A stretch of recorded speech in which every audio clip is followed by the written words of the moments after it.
नमस्कार सभी को। मैं सविता एक बार फिर से आप सभी का स्वागत करती हूँ अपने परिवारता एग्जाम अड्डा पे। आप सब कैसे हो? उम्मीद करती हूँ आप सब अच्छे होंगे, मस्त होंगे, अच्छे से अपनी तैयारी कर रहे होंगे। तो चलिए शुरू करते हैं बिना किसी देरी के साथ आज की शानदार क्लास। पहला प्रश्न है, वायुमंडल की कौन सी परत रेडियो संचार में मदद करती है? ऑप्शन ए वायुमंडल, ऑप्शन बी मध्यमंडल, ऑप्शन सी आयन मंडल, ऑप्शन डी समताप मंडल।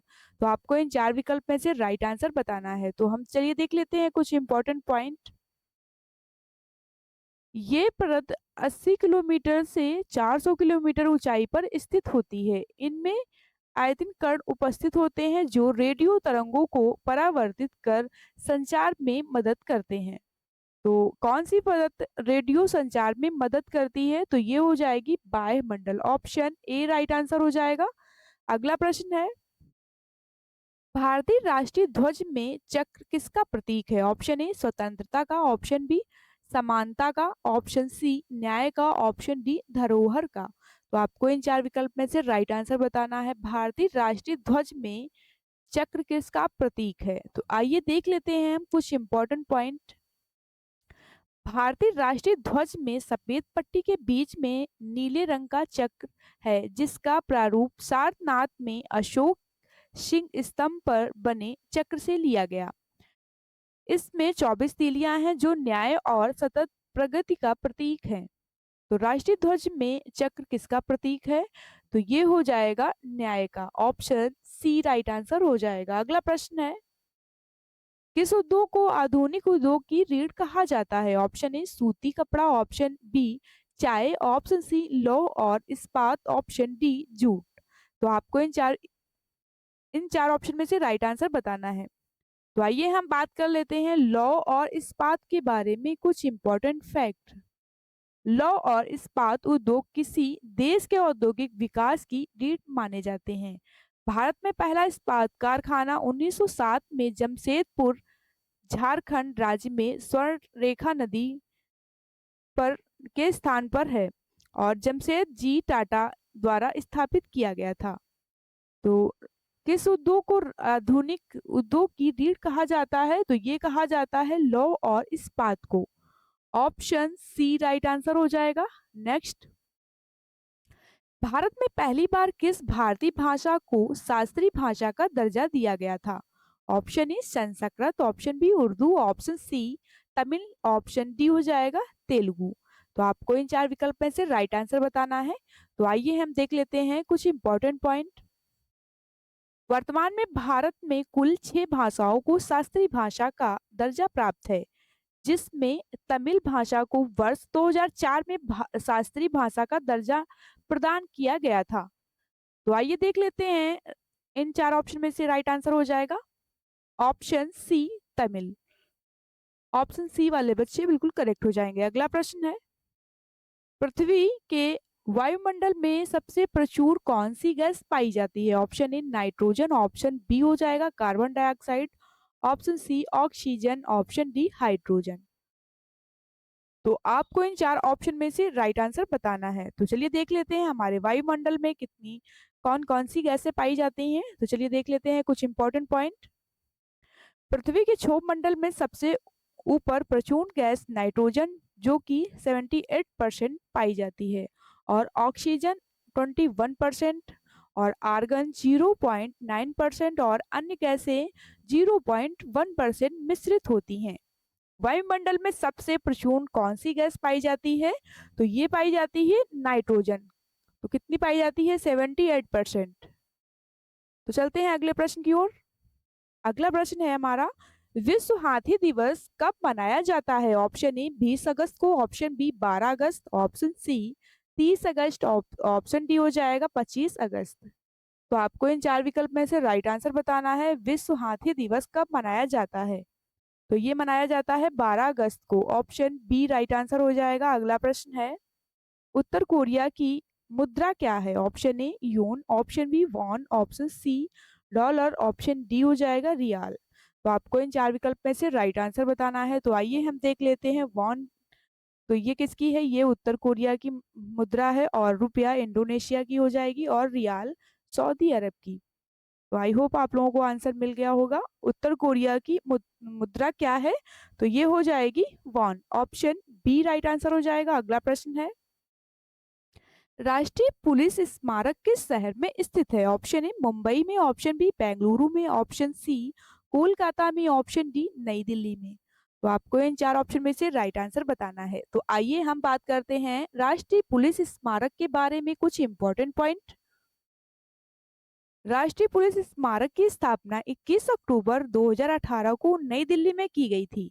ये स्मारक उन पुलिस बलों के जवानों को की स्मृति में बनाया गया था जिन्होंने देश के लिए अपने प्राण निछावर किए। तो राष्ट्रीय पुलिस स्मारक किस शहर में स्थित है? तो ये स्थित है नई दिल्ली में। ऑप्शन डी राइट आंसर हो जाएगा। अगला प्रश्न है, सांभर झील किस राज्य में स्थित है? Option A Rajasthan, option B Orissa, option C Andhra Pradesh, option D Gujarat.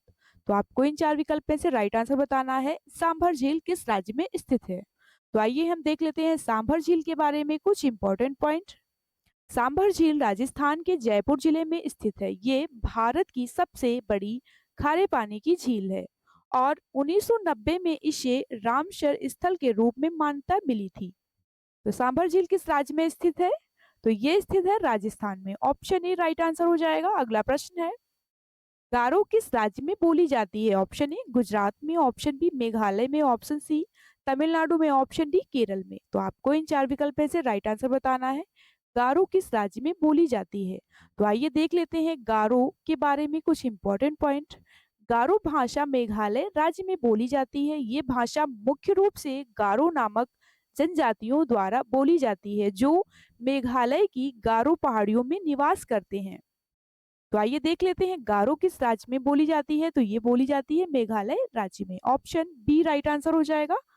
Next, Uttar Pradesh की निम्नलिखित में से किस जिले की सीमा नेपाल से नहीं लगती है? Option A Gorakhpur, option B Maharajganj, option C Ballia, option D Varanasi.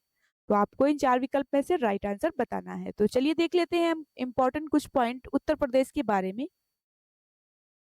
Uttar Pradesh की सीमा नेपाल के साथ लगती है और इसमें 7 जिले नेपाल की सीमा से जुड़े हुए हैं, जिनमें हो जाएगा महाराजगंज, श्रावस्ती, बहराइच, बलरामपुर और सिद्धार्थनगर प्रमुख है। तो आइए देख लेते हैं उत्तर प्रदेश की किस जिले की सीमा नेपाल से लगती है? तो आइए देख लेते हैं राइट आंसर हो जाएगा ऑप्शन बी महाराजगंज। अगला प्रश्न है, बांग्लादेश में सहायक नदियां सहित नदियों की कुल संख्या कितनी है? ऑप्शन ए लगभग 1000, ऑप्शन बी लगभग 800, ऑप्शन सी लगभग 700, ऑप्शन डी लगभग 500। तो आपको इन चार ऑप्शन में से राइट आंसर बताना है। तो आइए देख लेते हैं बांग्लादेश में 4 प्रमुख नदी जल प्रवाह तंत्र हैं। देख लेते हैं गंगा, पद्मा, सुरमा, मेघना और चटगांव क्षेत्र की नदी प्रणाली है। तो आइए देख लेते हैं बांग्लादेश में सहायक नदियां सहित नदियों की कुल संख्या कितनी है? तो ये हो जाएगी लगभग 700। ऑप्शन सी राइट आंसर हो जाएगा। नेक्स्ट, भारत किस पड़ोसी देश के साथ सुंदरवन साझा करता है? ऑप्शन ए चीन के साथ, बांग्लादेश के साथ और पाकिस्तान के साथ और नेपाल के साथ। तो आपको इन चार विकल्प में से राइट आंसर बताना है। भारत किस पड़ोसी देश के साथ सुंदरवन साझा करता है? तो आइए देख लेते हैं सुंदरवन के बारे में कुछ पॉइंट। सुंदरवन दुनिया का सबसे बड़ा डेल्टा क्षेत्र है जो भारत और बांग्लादेश के बीच स्थित है। इसका बड़ा हिस्सा बांग्लादेश में स्थित है।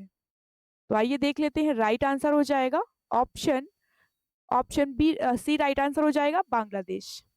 अगला प्रश्न है, किस वोल्ट मीटर का उपयोग मापने के लिए किया जाता है? ऑप्शन ए वायु प्रतिरोध, ऑप्शन बी चुंबकीय प्रेरणा, ऑप्शन सी विभवांतर, ऑप्शन डी विद्युत धारा। तो आपको इन चार ऑप्शन में से राइट आंसर बताना है। तो देख लेते हैं हम कुछ फैक्ट। किसी भी विद्युत परिपथ में किन्हीं दो बिंदुओं के बीच विभवांतर को मापने वाला यंत्र वोल्ट मीटर कहलाता है। 1819 में हैंस ऑरिस्ट द्वारा किया गया। तो आइए देख लेते हैं किस वोल्ट मीटर का उपयोग विभवांतर मापने के लिए किया जाता है। ऑप्शन सी राइट आंसर हो जाएगा। अगला प्रश्न है, आंध्र प्रदेश पुनर्गठन अधिनियम किस वर्ष पारित किया गया था? ऑप्शन ए 2013 में, ऑप्शन बी 2014 में, ऑप्शन सी 2012 में, ऑप्शन डी 2015 में। तो आपको इन चार ऑप्शन में से राइट आंसर बताना है। आंध्र प्रदेश पुनर्गठन अधिनियम किस वर्ष पारित किया गया था? तो ये पारित किया गया था 2014 में। ऑप्शन बी राइट आंसर हो जाएगा। नेक्स्ट, मानव मस्तिष्क का वजन कितना होता है? ऑप्शन ए हो जाएगा शरीर के कुल वजन का लगभग 2%, और ऑप्शन बी हो जाएगा शरीर के कुल वजन का लगभग 9%, ऑप्शन सी शरीर के कुल वजन का लगभग 12%, ऑप्शन डी शरीर के कुल वजन का लगभग 15%। तो आपको इन चार विकल्प में से राइट आंसर बताना है। मानव मस्तिष्क का वजन कितना होता है? तो आइए देख लेते हैं मस्तिष्क के बारे में कुछ इंपॉर्टेंट पॉइंट। मानव मस्तिष्क तंत्रिका कोशिकाओं से समूह होता है और सिर के खोपड़ी के अंदर क्रेनियम नामक हड्डी स्थित होती है। सामान्य रूप से मानव मस्तिष्क का वजन शरीर के कुल वजन का लगभग 2% या लगभग 1400 ग्राम होता है। तो आइए देख लेते हैं राइट आंसर हो जाएगा मानव मस्तिष्क का वजन कितना होता है? तो ये होता है शरीर के कुल वजन का लगभग 2%। ऑप्शन ए वाले बच्चे बिल्कुल करेक्ट हो जाएंगे। अगला प्रश्न है, निम्न में से किस सरकार ने 2019 में पद्म महोत्सव योजना की शुरुआत की? ऑप्शन ए केरल ने, option B Andhra Pradesh, option C Tamil Nadu, option D Karnataka. तो आपको इन चार विकल्प में से राइट आंसर बताना है। तो आइए देख लेते हैं हम कर्नाटक के बारे में कुछ इंपॉर्टेंट पॉइंट। कर्नाटक सरकार ने जल अमृत योजना की शुरुआत 2019 में हुई। इस योजना में लोगों को पानी के संरक्षण के महत्व के बारे में जागरूक करने और पानी की बर्बादी रोकने के लिए लोगों को प्रेरित किया गया था। तो आइए राइट आंसर हो जाएगा ऑप्शन डी कर्नाटक सरकार। अगला प्रश्न है, यूनेस्को का मुख्यालय है? Option A Washington DC, option B London, option C हो जाएगा न्यूयॉर्क, ऑप्शन डी पेरिस। तो आपको इन चार विकल्प में से राइट आंसर बताना है। यूनेस्को का मुख्यालय कहाँ स्थित है? तो आइए देख लेते हैं यूनेस्को के बारे में कुछ पॉइंट इंपॉर्टेंट। यूनेस्को संयुक्त राष्ट्र शैक्षिक, वैज्ञानिक एवं सांस्कृतिक संगठन संयुक्त राष्ट्र की एक विशेष एजेंसी है। इसका गठन वर्ष 1945 में हुआ था और इसका मुख्यालय पेरिस फ्रांस में स्थित है। तो आइए देख लेते हैं राइट आंसर हो जाएगा यूनेस्को का मुख्यालय कहाँ स्थित है? तो ये स्थित है पेरिस में। ऑप्शन डी राइट आंसर हो जाएगा। अगला प्रश्न है, उत्तर प्रदेश के किस जिले को पीतल नगरी के नाम से भी जाना जाता है? Option A Aligarh, option B Muzaffarnagar, option C Mirzapur, option D Moradabad. तो आपको इन चार ऑप्शन में से राइट आंसर बताना है। तो आइए देख लेते हैं उत्तर प्रदेश के बारे में कुछ इंपॉर्टेंट पॉइंट। उत्तर प्रदेश में मुरादाबाद जिले को पीतल नगरी के नाम से जाना जाता है। ये जिला रामगंगा नदी के तट पर स्थित है। ये पीतल उत्पादों के लिए प्रसिद्ध है और यहाँ का हस्तशिल्प उद्योग दुनिया भर में प्रसिद्ध है। तो पीतल नगरी के नाम से किसे जाना जाता है? तो ये जाना जाता है मुरादाबाद को। ऑप्शन डी राइट आंसर हो जाएगा।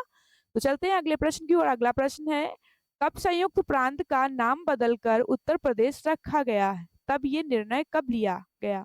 ऑप्शन ए हो जाएगा 26 जनवरी 1950, ऑप्शन बी 15 अगस्त 1950, ऑप्शन सी 24 जनवरी 1950, ऑप्शन डी 2 अक्टूबर 1950। तो आपको इन चार विकल्प में से राइट आंसर बताना है। कब संयुक्त प्रांत का नाम बदलकर उत्तर प्रदेश रखा गया, तब ये निर्णय कब लिया गया है? तो आइए देख लेते हैं कुछ पॉइंट हम। उत्तर प्रदेश का नाम 24 जनवरी 1950 को संयुक्त प्रांत से बदलकर रखा गया था।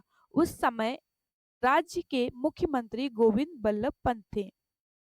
तो आइए देख लेते हैं राइट आंसर हो जाएगा ऑप्शन सी 24 जनवरी 1950।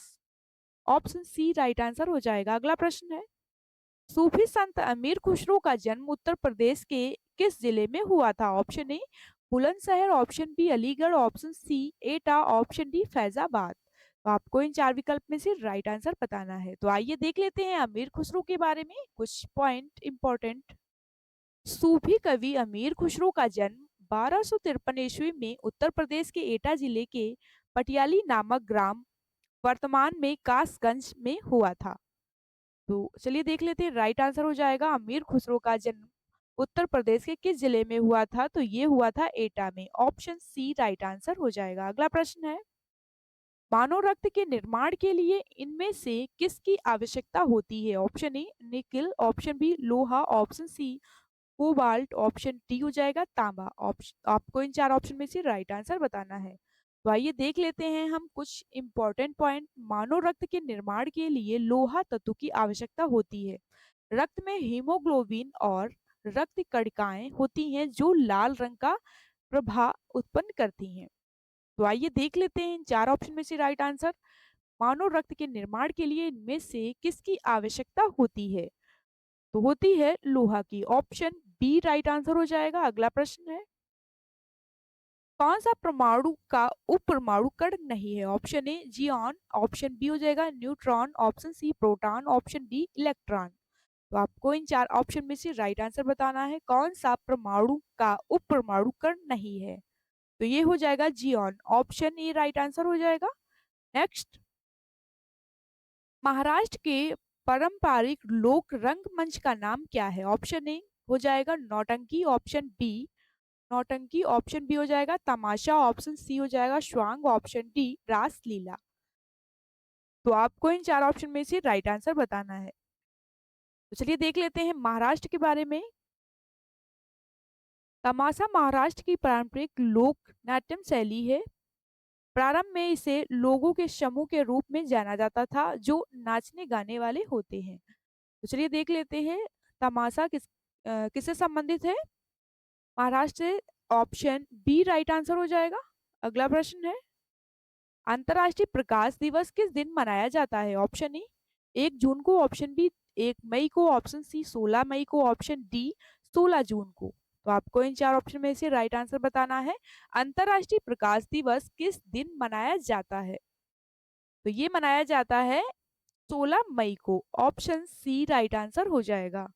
तो आइए देख लेते हैं कुछ फैक्ट। 16 मई को वैश्विक स्तर पर अंतर्राष्ट्रीय प्रकाश दिवस के रूप में मनाया जाता है। तो चलिए देख लेते हैं नेक्स्ट।